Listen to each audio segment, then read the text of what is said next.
afternoon, ladies and gentlemen. Thank you for joining us on this beautiful day as we talk about a topic that is extremely important to Lower Hudson Valley residents.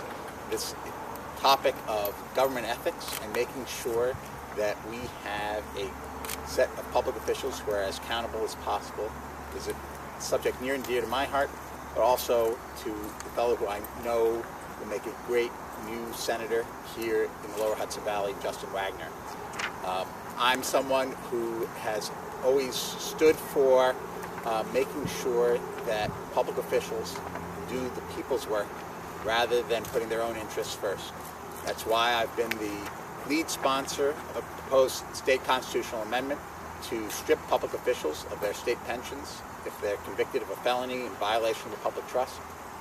And I'm so pleased to have a fellow like Justin Wagner here with me today, pledged not just to support that piece of legislation, but also a range of ethics legislation that is crucial to making sure New Yorkers can be proud of their state government. Justin's someone who I know on a personal level and on a professional level will do exactly what we here send him to do, which is to stand up for the people's interests first.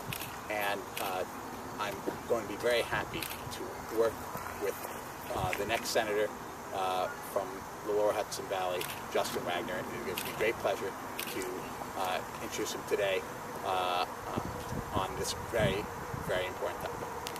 Thanks, Assemblyman.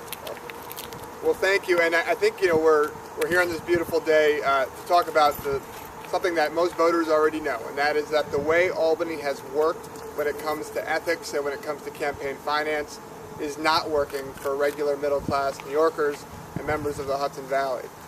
It is really a cesspool of corruption, and unlike most candidates who will tell you that we are going to reform Albany, I'm going to do something somewhat brave, and that is actually outline some specifics. Because it's not enough to just identify the problem.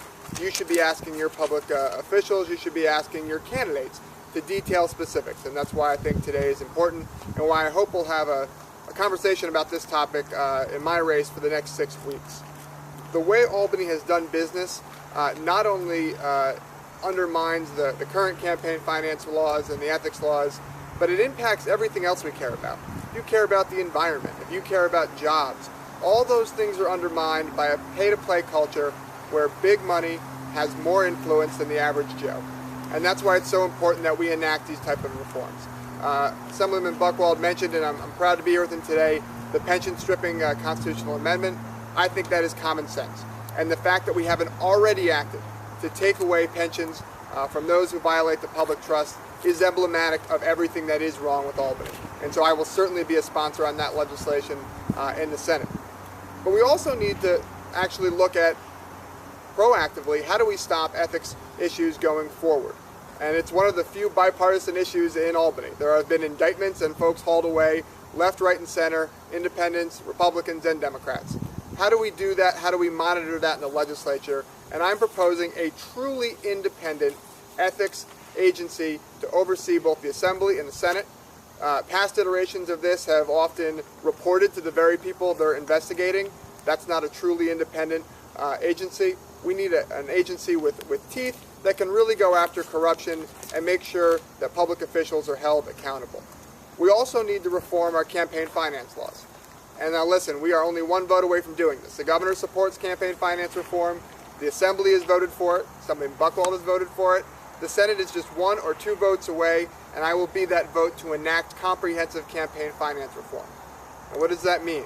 That means lowering the amount of money you can give a public official. Right now, you can give a guy running for the state Senate $16,000 under our current laws, where you can only give the President of the United States $2,500. That is a backward system that is ripe for corruption and gives the big moneyed interests more influence than average folks.